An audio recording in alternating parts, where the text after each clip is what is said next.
let the steaks cool over there. They're done cooking. I remove the onions. You want to do this quick because you don't want the bottom to burn. You're going to save all this stuff that came from the steaks and onions for a little bit of milk. Make sure this is on low heat, okay? This skillet is really hot.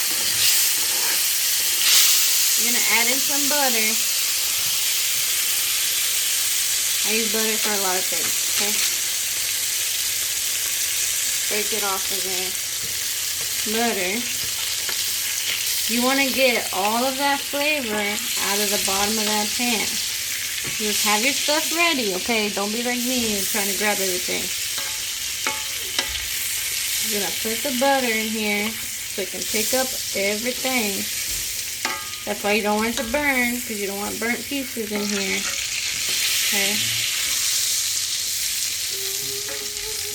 I never said this stuff was healthy. What Southern cookie is healthy, right?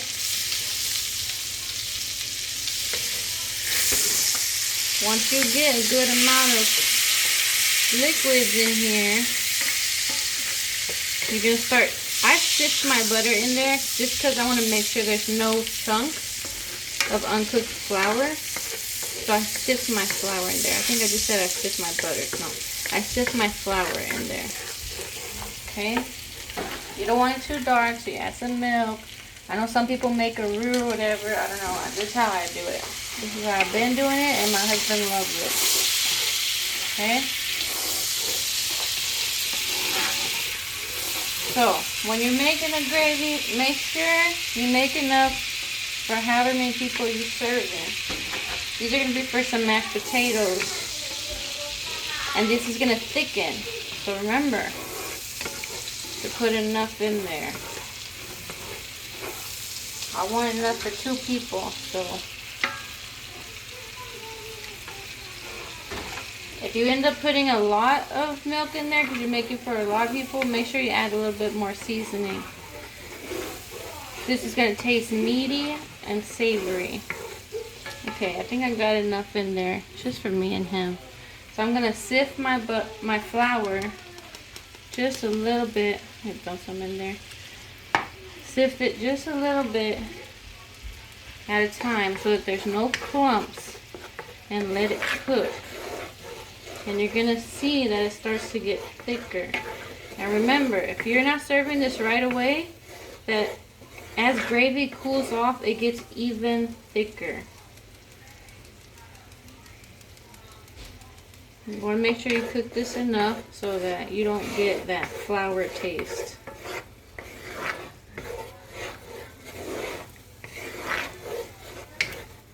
This is my steak gravy. If you're making turkey, you can take those turkey drippings and do the same thing with it. Instead of using milk, you'll use the turkey broth from the turkey drippings. You'll add butter to it, add flour. We just smoked a turkey not too long ago. The gravy was amazing. I think I ate more gravy than turkey inside. You want to make sure you cook this on low. You want to see it bubbling. These cast iron skillets get really hot, so they will bubble and simmer on a low heat. It's good to do this with a whisk if you have like a rubber or silicone whisk. I do not have one of those, and I do not want to scratch my pan with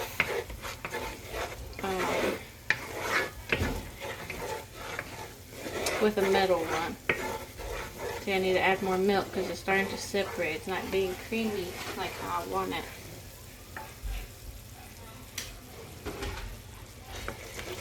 And you just gotta mix it. Keep mixing it. That's the thing. You don't want it to curdle. You don't want it to break apart. You just gotta keep mixing it.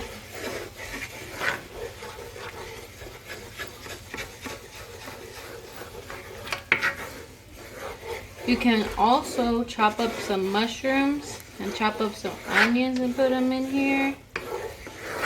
Make like a chunky gravy. Oh my gosh, so good. But right now with this meal, we're gonna have whole mushrooms. that I just seasoned with a little bit of olive oil and some seasoning, and I put them in the air fryer. That way I could focus on these other dishes. You see how I brought it back creamy? Just gotta add a little bit of milk. Let it cook and then taste it. If it needs more salt, you can add more salt. Some people add Worcestershire sauce to it.